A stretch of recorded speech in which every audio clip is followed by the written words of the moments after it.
Welcome to High Heels and Hay Bales, where polished meets practical, legal meets lifestyle, and debt meets dirt. I am Kristen, your resident farm mama, keeping it real about motherhood, homesteading, and laughing our way through the chaos. And I'm Adrienne, aka the Ladylike Lawyer. I'm here to help you make sense of money, debt, legal life, without the boring fine print. So kick off your shoes or boots or heels and let's get into it. Welcome back to High Heels and Hay Bales, where the bougie lawyer and the hillbilly homesteader collide our worlds. This is episode 2. If you haven't heard episode 1, go back. It was great. It was great. I say that because it was a subject matter that I loved so dearly. Everybody knows how much I love Peacock and Bravo and all of the reality shows. I had a delightful time talking about Jen Shaw. However, I would like to pivot to the most interesting reality show in my world right now, and that is Kristen's life. And I say this tongue in cheek, my friend, because I know that you are suffering right now, and I do not mean to make light of it, but sometimes your suffering is comical. But honestly, this is a serious subject today. You have an announcement to make for our audience. There's an announcement to be made. Let's get that over with. A week or 2 ago, it feels like yesterday, my husband asked for separation. We've been in a rocky marriage for a while. Lots of things, lots of nothing. Just, it sucks. It's been hard. That's the announcement. Yay! Okay, well, that was not nearly as exciting as I'm sure people thought was going to happen, but it is. I would like to say that I have I have the watch the train wreck mentality going on here, and I have to say that, first off, I love you very much, and I'm sorry that you're going through this. And Jeremy's an asshole. I said it, Jeremy. He doesn't listen to us. Why do you think I care? I know. But I will say that it has been absolutely hilarious and comical to hear you sort through how in the world you separate from somebody who's also living in the house. And so I don't think that this is all that unusual. And I really wanted to talk about this for our listeners. So thank you, Kristen, for exposing all of your wounds open and letting us pour salt in them while we dig around and figure out what's going on in your life and how to maybe either avoid it or do it better. Right. I don't know. Right. I don't know. Yeah, like I'm an open book. I've said this before, probably too open, maybe sometimes. Yeah. But I will say I didn't ask for permission to talk about this. I said, I am going to talk about this because my job is doing this and social media. So, yeah, it's been like we were supposed to record a few days ago and we were going to talk about this in a different twist. Yeah. And I couldn't stop crying. Yeah. So we chose not to, which was we chose to hit the pause button. Hit the pause button. Because you're allowed to hit the pause button when big crap like this is happening. And it is crap. And like I made a TikTok and I don't do things very well sometimes, like marriage apparently, but didn't really tell like anybody. You knew because I was like, what the fuck do I do? And then and I was like, I have no idea. But can I watch? Yeah, basically. So sometimes I text you and I'm like, so this is the insanity, and you're like, but okay. So anyway, I only told like a few people, and Jeremy, this is where I stuck. I don't know whether I call him my ex-husband, my soon-to-be ex-husband, my baby daddy. I don't know what to call him anymore. It's so confusing. Question. We should ask the audience. What do you call your soon-to-be ex who's moving into the basement? But we're not getting divorced, just legally separated. But let me ask you something. For now.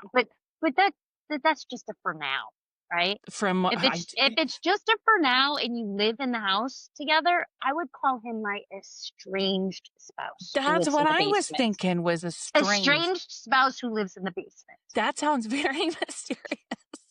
I put his body there. I'm kidding. He's still alive, maybe, possibly.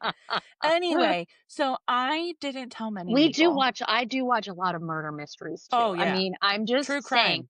Jeremy, run. No, I'm kidding. I have pigs. Okay. Anyway. We're terrible. We're the Yes. Dixie Chicks right now. Yes. Oh, no. Listen, for years, La, I have a la, la, group, la. I have a core group of girlfriends that have been asking me if they could handle Earl for a while. So, I anyway, see. Yes. so, okay. The metaphor for Jeremy. So, like, this all happens. I don't say anything to anybody. Except for Adrienne and a few other people. And I made a TikTok because there's a thing, it's a whole thing. But I made a TikTok and I was like, my husband asked me for a separation and then went on to my blah, blah, blah, whatever I was talking about. My mother sends me the TikTok back, like, hello? I'm like, oh, Yeah. yeah, Hmm. I probably forgot I should didn't have told tell you you. that. Yeah. So, Yeah. like, hmm, oops. That is the interesting thing about being on social media is you and I will run into a bathroom or around the corner, around the building, and we'll make a quick video of something that we see or hear. Sometimes I forget to even tell my husband, and I'll zip back and I'll come back around the corner and we're back doing what we're doing. And then later in the day, he'll be like, how's come you didn't tell me this? You know? Uh-huh. Yep. So that is Uh-huh. who we are. Our instinct is to make a video about it. We have problems. We But forget to tell our families. yeah, yeah. So, I mean, I didn't drop this was one of those, like, you're gonna find out or you're not. But I didn't make, Yeah. like, this big Facebook announcement. I'm just like, Yeah. "Yeah, Jeremy and I are separated." Like, it's so weird. Well, what But, are you supposed to do? I mean, like, listen, I know that this is a crazy analogy, but after my daughter suddenly passed, it was real confusing. What do you do? Do you put out a Facebook post telling everybody about your terrible situation? Do you open up? I mean, how are people supposed to know? You're supposed to like text everybody? What are we supposed to do? I don't know right. the answer to this. So, like, I mean, How do you let the world know that your husband is asked for a divorce and is moving into the basement? Who needs to that's I mean, how do you tell people that? I don't know. And, like, when we had a lot of marriage trouble 5, 6 years ago, it was, again, a really crazy time, and I ended up calling everybody in my family, and I was like, "So this happened," and, like, whoo, thank God for therapy, man. I think that's why I'm so more reserved now. I'm like, "Yeah, I'll This only is tell you who needs to know." reserved? This is you reserved? I just wanna make sure I clarify this for the audience here. Listen, anybody in real life, I mean, you would know that that's a bunch of bullshit. So anywho, of course, my kids are my number one, what do I do? And I have always been the person that's done all the paperwork, taken care of bills, done this, done that. He's been the primary breadwinner for 20 years. I've been a stay-at-home mom for 12 years. Yes, I had a business. I made my own money. I didn't really rely on him financially then. And things were great. It but it was never, this isn't about money. This is other stuff. Let me But stop you for a second. Let me say, it's clear that the marriage is not ending or the problems are not because of money, but money makes what you're able to do very, very different than what I would be able to do in this right. situation. Exactly. So, like you said, money isn't necessarily the reason for the separation. He has to move in the basement because he can't afford his own place because he has to pay me child support and alimony. And I have a mortgage that we took out together. And I don't make enough I mean, I used to, but I don't anymore. I can't float this and the utilities and taking care of everything we need and groceries. So the only option, I mean, I know there's more options. The obvious option was, okay, we have space in the basement. This is already, your space to chill out, whatever. You move down there. I will stay up here with the kids. Like, we agreed on everything. Like what? Like what did you agree on? What do you mean this and this and this? Like Like, he gets that couch and that no. lamp to take to the basement, or he agrees that he's going to pay you a certain amount of money, Hmm. or Yeah. well, that So couldn't have it's been easy to come to, because no. I'm assuming that that wasn't, that he didn't come to you and say, I'd like a separation. I have all the ideas. I know exactly where I'm going to live and how we're going to make sure we pay all the bills. Did he come to you with all these solutions? No, of That's what course I'm not. asking. No. So I, shockingly enough, I was told I would like a separation. I would like to do it this way. And I was like, have you looked into it? No. When he said he So, wanted a separation, did he want to move out? no. Okay. He said he wanted to do it this way, him Yeah. living in the basement. Hmm. Okay. Yeah. All right. All This was right. his idea. Then I told him he should put a trailer in the barn because we can't have a separate structure because of laws. So if he needed to put a house anywhere on the property, because we have enough room, technically he could Yeah. put a tiny home somewhere. It Yeah. has to be inside the barn. Yeah. Like, we've gone through a lot of iterations of this, but Yeah. it was, I'll pay child support and we'll figure the rest of it out. And I was like, no, I got to figure this out because I need to know the full picture. I have to see everything. Yeah. I can't leave my kids up to chance. My Yeah. big thing was my kids. I can't move my oldest. She's finally happy with school. I don't want to lose my house and my farm. This is damn near my identity. Yeah. My farm is my job. I started looking into it because I knew he hadn't. I knew he wasn't going to make time to do it. He's working. And I appreciate that he works to support everything. Anyway, so I look up, in the state of Ohio, you can actually basically calculate what your child support's gonna be. Yes, you can. It is largely a math formula Yeah. in Ohio, child support. And anybody who's considering it, whether you're in Ohio or anywhere else, most states have a formula. And Mhm. before anybody steps a foot outside of the house on their way to single glory, you should stop and you should look at that. That is really important because it's going to explain to you what you're able to do. And this is the fundamental problem when people are struggling with their marriage, especially when they have financial issues, is the realization that it was hard enough handling one household on the meager amount of money coming in. It is virtually impossible to maintain two unless income changes. Right, and so when I calculated what his child support would be, I laughed because I was like, "Oh, he's gonna get mad at that one." And then I found an alimony calculator. Now, we've been married 20 years, and, according to this calculator, he would have to pay me for 14 years, which I thought was interesting. I thought it was 10. Um, and that number was even more than child support. Yeah. And I was like, "Oh, he's not gonna be able to afford, like, anything. Not my problem anymore." So I hit him with these numbers, and he was like, "No. No, no, no." I'm like, see, I knew where this was gonna go. I knew this was gonna happen." So Basically, we you said to him, Jeremy, this is why I haven't left you yet, because I've Right, already because went through these numbers. right, like, I'm not stupid. Yeah, I know neither one of us can afford to do this Yeah. on our own. And yeah, there's just so many variables into this that it's not just the house payment. We both have car payments. Somehow, by the luck of the draw, my car is in his name, the loan.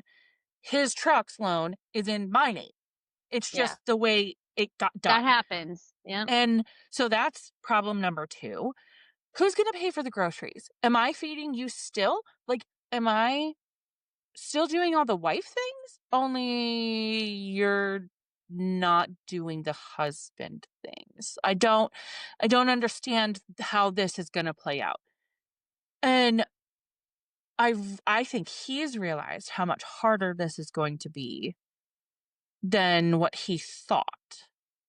Can we tell the entire audience what my very first recommendation was for you the moment that he said that he wanted to have a separation? Yeah. Can I Wasn't it tell call it? everybody? Yeah. No, my first advice is always talk to a lawyer, but my my advice was to say to him, a separation, a divorce sounds great. I'm giving you custody. Oh yeah, that's right. I forgot. And I think it's a joke. It's a joke because, we wouldn't give up custody. But No. one thing I did tell my husband in those dark, dark days of raising twins and, in the middle of the night with the feedings and this, and as difficult as it was, I looked my husband dead in the eye many times. And I told him that if he ever effing leaves me, he is getting these children half of the week. And he better think about that when he is talking to some young hottie, thinking he's gonna run off into the sunset with her. She is not gonna enjoy being me half of the week. I said, Mm-hmm. you're gonna get them half the week. They're gonna be yours. Because I Mm-hmm. wanted him to bear with the reality that he was gonna have responsibilities if he left. It was all a joke because my husband and I, we've been through a lot. I don't want to dismiss that, but Yeah. I do think that saying to somebody, if you're leaving, you're going to take half the responsibility with you, and now you have to think about daycare, and now you have to think about these things just to force them to think about it. Right. Well, that was another thing. How do we do visitation? Because if you live in your own place, that's, I drop them off, you pick them up, whatever. And it's every other weekend. It's however many days a week, whatever. You live in the same house. You aren't spending time with your kids. Like, he was off a couple days last week, or a day last week. And I think he spent like 20 minutes with the kids. And I was like, But why don't how? you just say, hey, Jeremy, here are the children. I'm out. You can come to my house. I Because mean, like, right. This is it. That's where it becomes tricky. Like, I mean, I shouldn't say only 20 minutes because I don't really know. I get it. But like, it's hard to say, okay, they have to go to the basement. This is their house. They don't want to just go sit in the basement all day. My oldest wants to go hang out in her bedroom. My youngest wants to play games, do whatever. It's not that easy. Like when I have my kids, it's a normal day. It doesn't bother me any. I But think you need to leave. I think you need to physically leave, though. I think you need to say, Jeremy, your time starts now. I'm out of here. And you go to the bar. You go to the strip club. You go to your friend's house. You go get something to eat. You go have some fun. That's kind of the point, right? Where he right. just has to suddenly step up and be responsible. Do you hear me, Jeremy?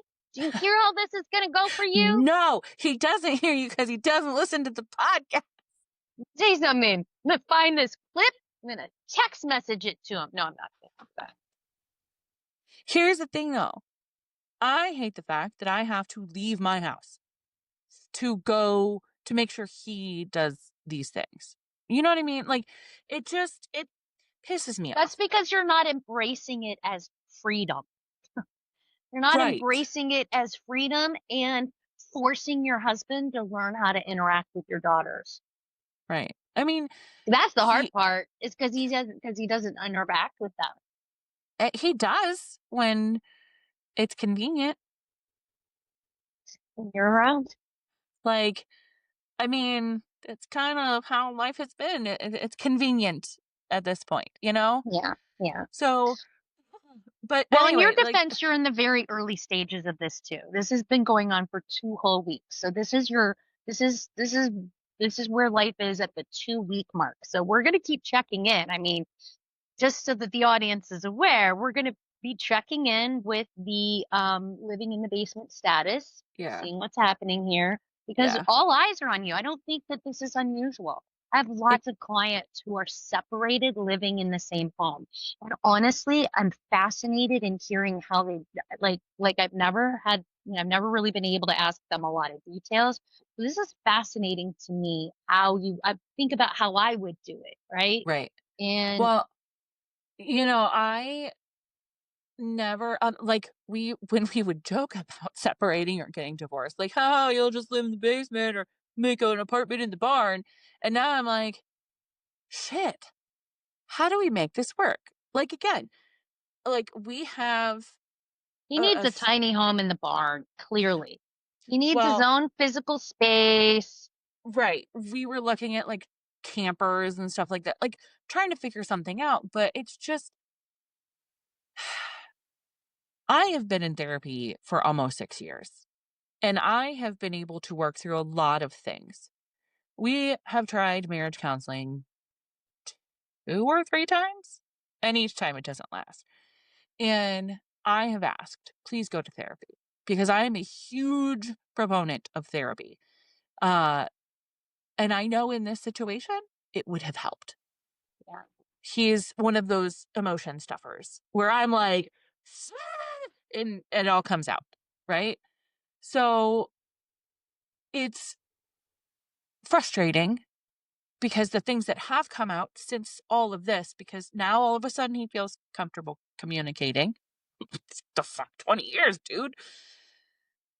I'm like, oh, well, that would have helped to know like 5 years ago, 10 years ago, whatever.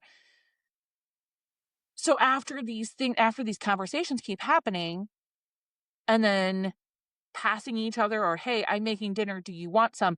It feels so weird being in our home still sometimes. Like, nothing has changed yet everything's changed, Yeah. and it's so weird. And I know people that have lived like this, and then they went on and they, like, totally fine. They had kids together, they just had separate parts of the house, and it was almost like they just had an open marriage, but they decided together, "Hey, we're gonna have another kid," and they did. And then more child support was added on, and they just kept living like, it's so crazy.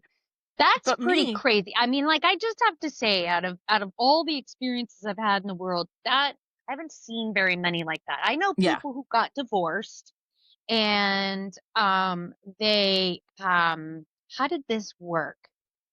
Each family got a house on they there's three houses. The one in the middle is where the kids live, and dad and his wife live on the other side, and wife and her husband live on like on either side. And so mom and husband come into the house half of the week. I mean, it's crazy. It's the only other people I've ever heard of. They also had money. yeah, They also had money to be able to do all this stuff. Listen, with money, all things are possible. We can build a commune on your property, but it all comes down to money.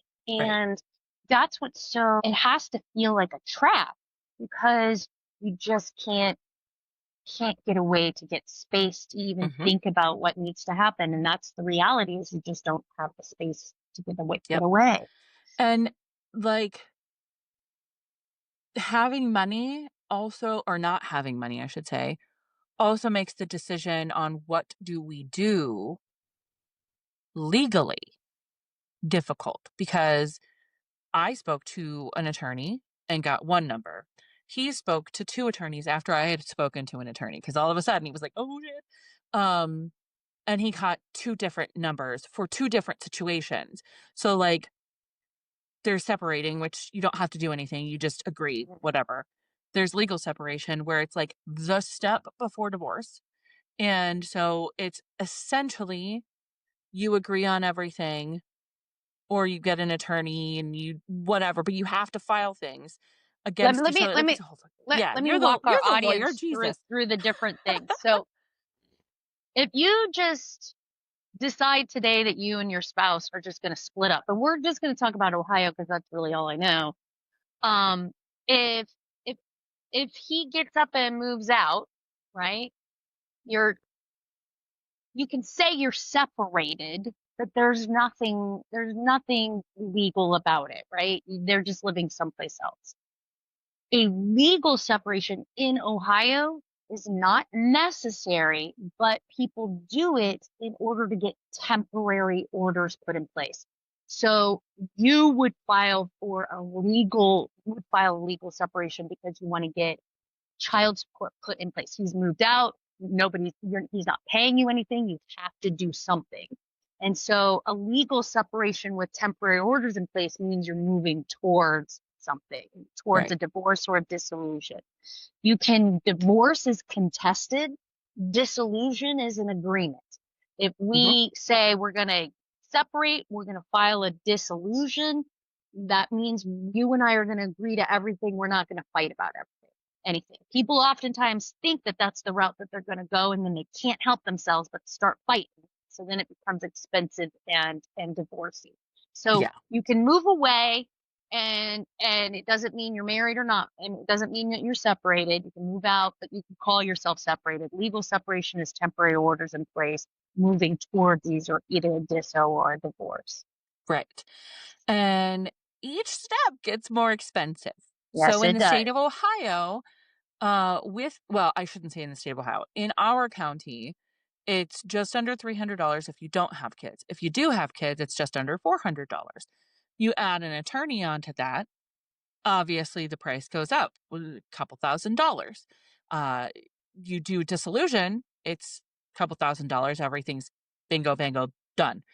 You do the divorce, it's lots of thousands of It dollars. could be lots of thousands, depending on how much you argue. Yeah. Right. So, we've agreed on everything. I mean, that's the weird thing. We've agreed on everything. But then he's like, well, this attorney was like disillusion or divorce. And I'm like, whoa, whoa, whoa, that's not what was agreed upon. Like, because then I'm going to have to get an attorney because I'm not doing this on my own. Yeah. So I did a little bit more digging. And in our county, the county actually has like the whole thing where you can just input the information. It fills out all the paperwork for you, Mm-hmm. which is fantastic. And Mm-hmm. I thought that's all that it was. I thought you just went down, filed the legal separation, that was it. I didn't think about the fact that you still have to go to court. You still have to see a judge. Somebody has to still be served. And I'm like, okay, you're the one that asked for this. You should file it. Okay. So I don't have the money to pay for this. You file it. So you're gonna serve me. Well, I don't know how to do all that stuff. If you want this, you do it. Like the days of me You're I want control over my life. I want control over everything. I want my control and find my happiness and blah, blah, blah. Take control. I'm just going to do what I need to do to survive. You figure it out. And then, you know what's happened? Nothing. Absolutely nothing. So, like, this is hard. It sucks. Yeah. Because in one, I'm like, fuck it. I'm just going to do it. And then I'm like, no, no, no. I'm not doing it. He's the one that wanted this. He needs to do it. But then I'm like constantly like, do you really want to do this? What do you Like want? it's Like, do you know what you want? Do you even want to say? Have you even been able to I still parcel haven't been out what able you to. think? Yeah, I still haven't That's been able fair. to. I mean, That's honest. realistically, like we talked about this, there's a grieving process when somebody passes away. There's a Mm-hmm. grieving process when in almost every situation, but especially, I mean, this is a almost 20-year marriage. There is a whole grieving process that I don't know that he has had. Like, I don't know if he's already gone through it. I don't know because I'm like, one day I'm like perfectly fine. The next day I'm ready to feed him to the pigs. The next day I can't stop sobbing. The next day I'm like, I am superwoman. Like, I don't know. And I then, think that then sounds I'm pretty like, normal, though. right. I think that sounds normal. I think we would all bounce like a pinball between feeling like empowered and terrified Uh and huh. Well, terrified is strong basically like, and unsafe and unstable. I mean, we would all mhm. bounce through all of those. I sure get that. Yeah. I will say terrified, scared, unstable. That's kind of like my baseline at this Yeah, moment. Because I don't know yeah. how many times I text you and I'm like, I don't know what I'm doing. What the fuck? How am I going to do this? How am I going to do that? And then I'm like, oh, I'm not stupid. I can figure this out. And then I'm like, oh shit, how am I going to do this? I, this is how messy everything is. sometimes I can do all the things I have to do. And then other days, like today, I start a pot of coffee and it's the last bit of coffee I have. And I was like, oh, I guess I'm going to have to go get coffee, which I didn't want to have to do. And I'm in the living room with my kids and I hear drip, drip, drip. And I'm like, what the fuck? I ran into the kitchen. I forgot to put the coffee carafe back underneath the pot. So 12 cups of coffee was all over my floor. And Jeremy's doing whatever Jeremy's doing. And because I'm trying not to get into his business. And I'm like, I don't know how to handle this. Like, what do I do? All I want is a fucking cup of coffee. And now, like a couple days ago, that would have been enough to send me straight over the edge. Today, I was just angry. And then I was angry that he was still here. I was angry that I had to ask him for something and I had to rely on him for something. Let me ask you this. You said that you had always wanted him to go to therapy and he hadn't gone to therapy, but lately, since you guys have been talking, he's been talking about things that you guys have never talked about. Do you see that as a good sign? Should we say, hey, maybe this is encouraging that you guys feel like you're talking more? Is this I don't somehow know. a difficult way of getting maybe to a better place? Is that even possible? I Or don't know. am I being too romantic? Am I being too Hallmark movie about this? You might be being too Hallmark movie about this because here's the thing. Even if he goes to therapy and works on all of his stuff. Well, that would take years. I mean, Right. he would need to start now and it would Yeah, take a while, let's be exactly. honest. Um, he was not receptive to marriage counseling, where all of the stuff that is coming out now could have been discussed safely. And, we don't have things in common anymore, which sounds nuts. Like, when we were first together, we would go to the bar almost every single night. We would go do karaoke every Friday night. Like, people knew where we were on Thursday, Friday nights. And we would have people come over, or we would do this, or we would do that.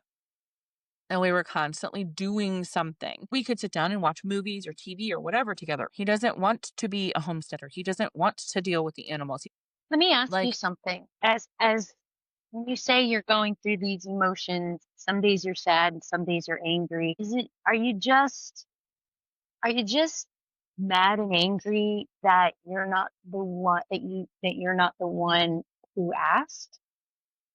there's times I think about that. I mean, realistically, I told my therapist a month ago, like, if money weren't an issue in any way, I think we would have already been gone through this or something similar. Honestly, Yeah. I like so many things have just put this huge wrench in everything I thought we were going to have. He thought we were going to have. And money, even though, yeah, we took care of our debt. That's a good thing. We took care of our debt and bankruptcy last year. It's messy, That man. It's so fucking that's messy.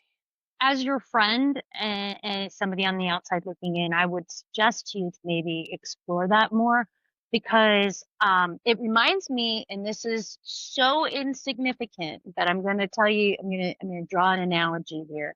I went to college. I followed my boyfriend, my high school boyfriend. Great guy, great family, by the way. If any of them are listening, amazing guy. But I followed, he and I both went to college together and we had been dating in high school. And when we got to college, I was definitely, my little flower was unfurling. I was all excited. My ADHD was enjoying all of the fun. And I was definitely struggling to be the best girlfriend ever in the history of the world. But it finally came out one day that my boyfriend had been cheating on me, which shocked her to me because I really thought I was in control of that situation. Right. And he was dating the girl that lived in the dorm room right next to me, to make it even worse. And Oof. so I remember, and I worked in the dining hall of the building that we all lived in, all three of us lived in. I will never forget wearing a hairnet and having to hand them Jello in the line.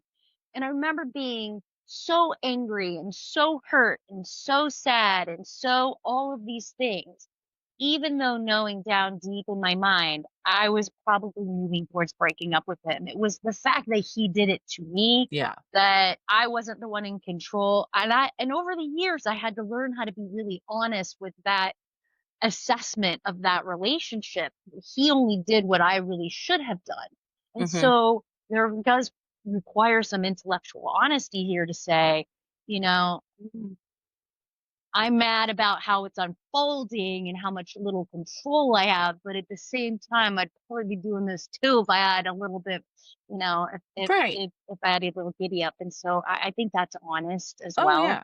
I mean, And I won't deny at all because again, like I told somebody, I was like, it'd be really easy if he just like punched me right in the face and I could be like, okay. yeah, But even lines that we both have crossed, I thought that would be it. And it wasn't. And so I'm like, well, maybe if he punched me in the face, I wouldn't have. But yes, I would have.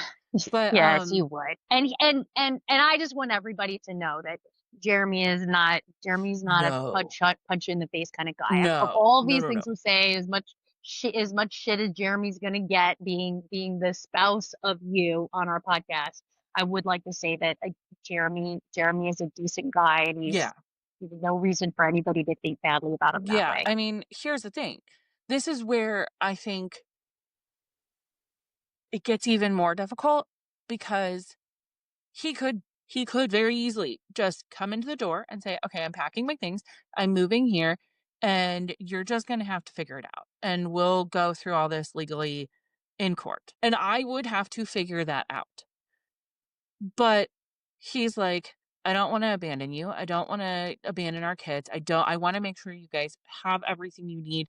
I want to make sure that you don't have to move the kids, that this and he is thinking of us and he is thinking of the kids.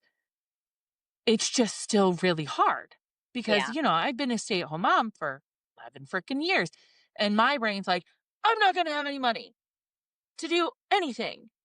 yeah. I know. I mean, I signed my first brand deal I 2 know. I'm days so after this excited about happened. that. I know. 2 I'm so excited about that. 2 freaking days, man.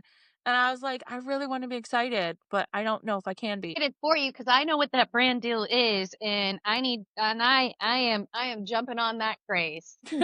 I'm jumping on it. I Everybody I have to I wait a little bit for some more information, but we're gonna be yeah. pushing your brand deal on our podcast too. Hopefully, I actually have to send that email later. Oh But, yeah, you need to get that yeah, up I and need to running. get I that. need to know the pricing situation on this stuff. Oh, yeah, I need to send you my link. But anyway, so, like, I know it'll be okay, but immediately I'm like, "Well, if I have to pay for daycare and I have to pay for this and I'm not gonna have any money for this and I'm gonna have to sell all my animal," like, I went into straight on panic mode. He Sure. didn't think about anything but making sure we had what we need. The house, his rent is my mortgage payment. Like, I can breathe a little because I know what I need to offset what I've got. It still sucks. It all sucks. What you're going through sucks. It's terrible. You do have a spouse who does care about the kids, Right. and he's not a blob. No. He He understands works his ass off. responsibilities. He Yeah. does work his butt off. He doesn't communicate very well, but not a lot of men do. I mean, obviously, I think the absolute very best thing that you can do is move through this in the best possible place together. I think, as a child of divorced parents, my own self, as somebody who has been a lawyer for all of these years, I think the biggest, whether we're dealing with finances or whether mom and dad's finance, mom and dad's relate, or mom and moms, or whoever we're dealing with, I think honesty Mhm. and ensuring that the children understand that they are safe. Mhm. You don't have to have every answer, but to say, whatever happens, you're going to have a Mhm. roof over your head, and your Mhm. mom and I love you, and we're going to figure it out. And as long as they understand that, you guys can figure the details out, and you will figure it out. You will. Right. I give you a lot of credit. I give Jeremy a lot of credit. I know he's listening. I give Jeremy a lot of credit because he is not a bad guy deep down. No. And so to that extent, I just think that he's foolish and completely unawares. If this is something he had wanted to do, he should have been putting money aside. He should come and say, hey, listen, I think we should make it a goal to live separately in 9 months. Here's what we're going to start saving. Here's how we're going to start doing. You got to come to the table with solutions, Right. not bringing the problems to the table and letting everybody else fix them. You have Right. to come to the table with solutions. I always said to my paralegals, if my staff, screw something up, if something is wrong, come to me. Don't let me find out some other way. Don't hide it. Don't push it down. Let me know immediately. The sooner we know about a problem, the sooner we can find a way to fix it safely and legitimately. So I think just coming to you and saying, we need to work together. It sounds like you're willing to do that. Yeah, I mean, we are for the most part. It's just trying to figure out so many little things that like you don't think about when this happens. And again, my situation isn't what everybody else's situation is. Like Right. I am also a child of divorce. Yeah. My parents, my mom and my biological father got divorced when I was 2. So I don't remember that. My Yeah. brother, who was 7 at the time, 9 at the time, something like that, he remembers. And I'm very lucky that even though my biological father, I'm really sorry if any of my siblings are listening, was a piece of shit father to me and my one brother or 4 brothers. I don't know, whatever. You don't have to Um, apologize for your own personal experiences. right. That's not something you have to apologize for. I just know it upsets people when I talk about it, and I really kind of don't care, but I do. Anyway, so even though he was not the greatest of people, my mom made sure to never trash talk him. She made sure that anytime he wanted to come get us, he could. Like, she let us figure him out for ourselves. And I will never be more thankful than I am at this moment that she did that and taught that to me because I am able to use that experience with my kids. I will say that my mother did the same thing. My mom and my dad were divorced when I was 5, between 5 and 6. And my mother never spoke a negative word about my father, even though as I grew older, I realized she had plenty of reason to. And Mhm, there's something that if you are capable, and listen, a lot of people listening are like, F that, man. I could never do that. I get mhm, it. I do get it.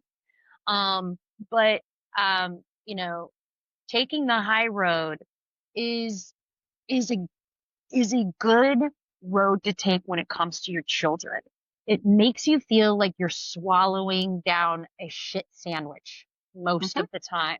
But mhm. taking the high road works with your children. Doesn't work everywhere. Doesn't work always in business. It doesn't work in politics.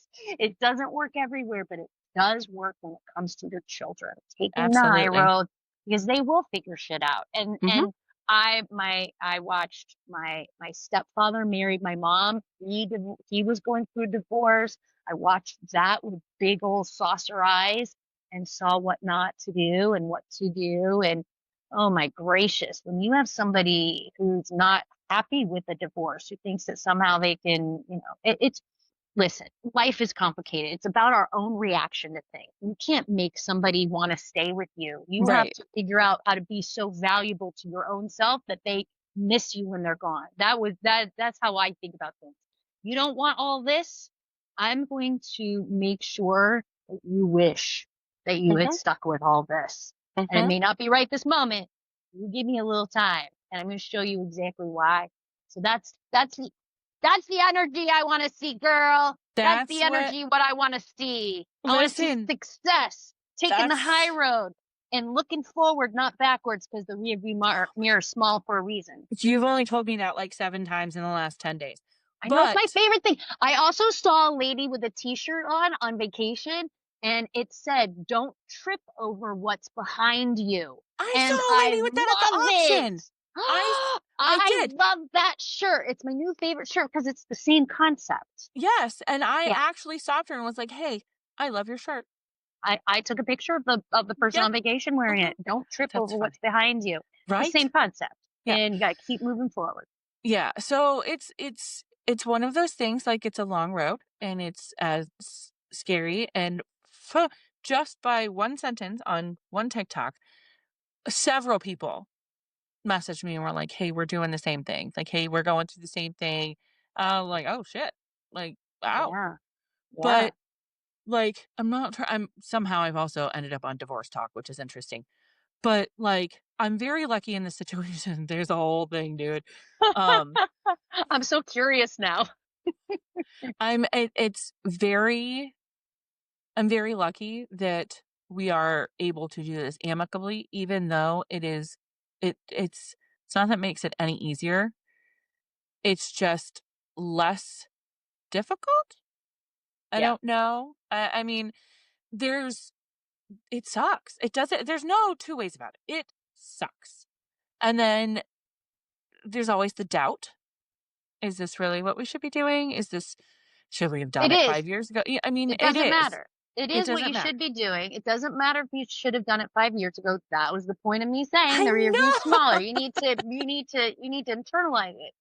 But I from know. this point forward, you can't keep second guessing. That's why I asked you.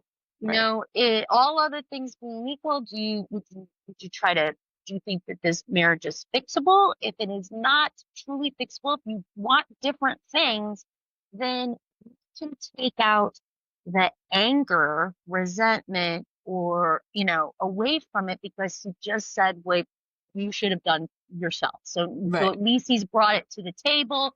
Right. And if you guys are able to continue to communicate and not argue, first off, you're going to be heads and shoulders above most people who are going through this. I mean, this is the ideal scenario. Most people are Right. not following through on the ideal scenario. So Right. you're gonna have to Yeah. make sure you tell us all the things you're really screwing up on here because we're gonna have to make sure that you're learning lessons along the way too. Yeah. Well, I mean, I'm learning things that I wish I would have known before, obviously. Um, I'm also learning that I am capable of making things work. Like, one of my biggest I hope she's not listening, my mother. One of my biggest gripes about my mother, and this is terrible to say, my grandfather passed away in 1976. In 1977, she got pregnant with my older brother and married my father. Stayed with him. It was a terrible, awful, abusive, horrible relationship, but she had my brother, me, and my younger brother. And she escaped him and moved back in with my grandmother, and then met my dad, and they moved in together, got married. They were married for 27, 28 years before my dad passed away. Then she moved in with me. Then she met her boyfriend. And, like, she has never lived alone. She has Yeah. never been without a partner for more than a few months. She just bought her own place for the first time ever. And then we find out she was talking to a guy. And I'm like, please don't do this. And in my head, I'm like, okay, I'm not doing that. I can't do that. I gotta break that curse because she's never found herself truly who she is. I don't And think I you're got gonna have married at 21. I don't think you're gonna have any problem breaking that curse, Kristen, because Oh, so I'm not dateable? I can no, no, no, no, no. I don't think you're gonna have any problem breaking that curse because you live your life. And I think that if you didn't have Jeremy around, I think you'd be doing even more. No harm to Jeremy, but I Right. see you entering your best era right now. I see glimpses of it, but I think that you are going to really enjoy being single. I Well, mean, I think you're going to enjoy it. I think you're going to feel freer. I think you're going to feel like you have more autonomy and control. I think you're going to be more successful. I think that when you're happy and content and you see a light at the end of the tunnel, this is like yeah. you and Jeremy are like, you know what? We're not right for each other. This is not working. I think it's going to help you start to really come into your own. by accepting that. And then Right. now he's forcing you to accept it, and now you get to start seeing things that are going to happen in the future. I'm I excited think, for you, even though I know it's really scary and you're not there yet. yeah, I'm there for you. I'm gonna be trucking along next to you, like, oh my God, this is so awesome. You could go out with me. Let's go. Like, yeah, have him take the kids. Come over to my house for the week. right. I Well, see that that's gonna be an opportunity for you. I think that's honestly part of some of the scary, because like I said, I was never like, I didn't live very much outside of a little bubble. And then I met Jeremy and we got married. Like, we met the the Saturday after Thanksgiving in 2005. Just before Christmas 2005, he moved into my apartment with me. Late January of 2006, we got engaged. And then we were married in November of 2006. Lots of red flags. If I would have, knowing what I know now, I'm like, damn, where was my girl posse back then going, what the fuck are you doing? And I know that sounds horrible, but I'm like, man, like, yeah, and that's looking back in the rearview mirror. I know I'm not supposed to do that, but It's called life. It's called yeah, learning lessons. I mean, 20 listen, fucking year lesson. yeah, we all learn. Listen, that's what we do. It takes a long time to learn lessons sometimes. Yeah, And so therefore the lesson that you've learned is that much more sweeter and valuable. You yeah, are not the person that you were 20 years ago. You're not that person. You have a whole batch of ideas and interests and lanes to go down. There's nothing but net moving forward. yeah. You just gotta get through this game. You just gotta get through this game, and then you're off and running. And I will say that I'm very lucky to have friends like you. And even though my younger brother and I have not always seen eye to eye, I told him what happened, and I was asking him specifically because I was like, immediately, I'm not making large choices, very life-changing big choices, because Yeah, this is a big one that was just shoved in my face. yeah, And I told you, I was like, I thought about doing this, and we both were like, but that's a bad idea. yeah, And I looked into something else, and I asked my brother, who is in this career. Um, he's a radio host, and I was looking at going to not necessarily broadcasting school, but the same school he went to for a different program. And he was like, "You don't need that."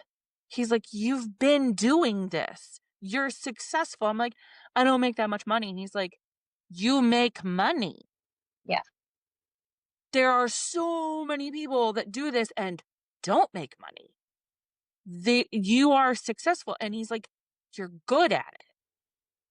And I'm like, "But I'm not making enough." He's like, "How hard are you working at it?" And I'm like, That's because "Dick move, dude." half of your attention is drawn off by this. That's what I'm saying. If Right, you don't have the responsibility of worrying about whether or not Jeremy's fed or, he's taking care of his own life and you've got the kids from this time to this time, that starts to free up time where you're supposed to be creative and right, building the future. And that's right. that's that's what we're gonna do.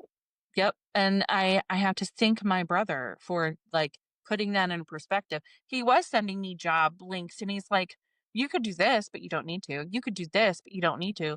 He's like, "You're on your way to make your own success." I can't wait I to can meet do your that. brother. I want to meet him now. Your little one, a younger brother. I want to meet him now. I know it'll be okay eventually. And this is to anybody going through something like this, whether it's similar to mine or really shitty situation. This is my advice right this second. Take it from Mr. Rogers. Find the helpers. But like, seriously, this isn't a time to be just consistently down on yourself. Find the people that are going to be your cheer squad. Yeah. Your Like, you support, have your you support have to have that structure. support. Cuz Yeah. like, somebody asked me, "Well, do you have a good support group or a support network?" And I was like, "No." And then I was like, "Wait a minute. Yes, I do. It's not the people who I thought it was going Yeah. to be. It's the people I have chosen it to be." And I like, or they've chosen me. I don't know what it is. I have it. and you're Yeah. part of it. And this Well, is therapeutic and also depressing, but you know, well, I'm really other glad that we could take our audience through our depressing therapeutic little chat today. I mean, I don't think it's unusual that people are struggling inside the home and are have an inability to formally separate from a financial standpoint. yeah. And I know that's what you're going through. I think that you and Jeremy are showing people that there is a way to do it without absolutely destroying each other, which I think is really important, right? Mm-hmm. Mm-hmm. But I do wanna end this episode by saying that you were right because you mentioned this in the beginning that this is like you're going, this is like grief. You're grieving for a 20-year relationship and you're grieving the imagination that you had for it moving forward. Yep. And as somebody who's dealt with a lot of grief lately, I can tell you that I want everybody to hear a reminder that grief is not linear, Yep. right? The stages of grief are not linear, Mm-hmm. denial, anger, depression, acceptance, those types of things. They are not linear, and we can go through all the stages and then say, "Oh, I don't have grief anymore," and then go right back to Oh stage yeah. number 1 Oh yeah. and then zip over to stage number 3. It is very normal. And so, the one thing that I learned about grief is that grief is truly, and I hesitate to say this because I don't want to be blithe about it, and I don't want people to think that it's therefore not valuable or meaningful. But grief is feeling sorry for yourself, and Mm-hmm. it's okay. But the feeling of grief is recognizing that you don't have something that you thought you had, or that you wanted, or that Right. you expected. Right. And so every time you come to that realization, that's how those waves of grief come over you. So Yep. it's totally normal. You're gonna move through this. Just accept these phases. Continue to try to protect your own safety, your own mental health safety. Continue to talk to him so that you guys can work together. But you've got to find your own lane. You've got to Yep. get out of that house and go do fun things. We can go. I know. I love karaoke. We have to do that. I love karaoke. I will tell you the first response, like when it all happened, I like shut down for a second. And the next day I woke up and I was like, okay, this is what it is. Like I hit acceptance first and then the floodgates opened. So it's Yeah. totally okay to just mix up the flavors of Hey, grief for a little bit. Makes it interesting. it. Next, so it's a myriad of flavors at the grief ice cream bar. Pick which one you want today. You'll get Yeah. Do another you one want a cherry tomorrow. on top? You want some chocolate syrup? Like, yeah. So, yeah, no, it's definitely a journey and we're going to take you on it whether you want to go on it or not cuz I know I'm not going to be able to keep my mouth shut. Well, I'm glad we So, were able to get it all out on the table. Next week, we are going to be talking about financial stuff. We're going to be talking about yeah. the delightful world of payday loans. But oh my God, this stuff is crazy what these payday loan lenders are allowed to do. Even as a lawyer, I've only been learning in the last maybe 5-10 years about the deep problems that we have there. But that's what next week's episode is going to be all about. And don't worry, we're going to have a Kristen divorce update. Circus music. That's about right. Got to check in with the circus that is Kristen's Mhm. marriage. How's Maybe, that? yeah. Maybe we'll I have to cope with this in dark humor. It's how I always do. I So, know. I love we'll it. I keep love it. We'll this keep it. method of dealing with things. All right. Well, that's it for High Heels and Hay Bales today. We are going to be back again next week. We will shelve the therapy next time. Don't worry. We'll shift back to this at some point, but you just never know what you're going to get. So come on back next week for more. Well, see you next week. Thanks for hanging out with us today on High Heels and Hay Bales. If you laughed, learned something, or just had a good time, hit that follow button wherever you listen. Want more? Head over to highheelsandhaybales.com to catch past episodes, send us a message, or drop your topic ideas. And of course, we're on TikTok, Instagram, and Facebook. Come say hi, share your stories, and join the conversation. Until next time, stay grounded, stay laughing, and stay out of trouble. Well, mostly. See you next week.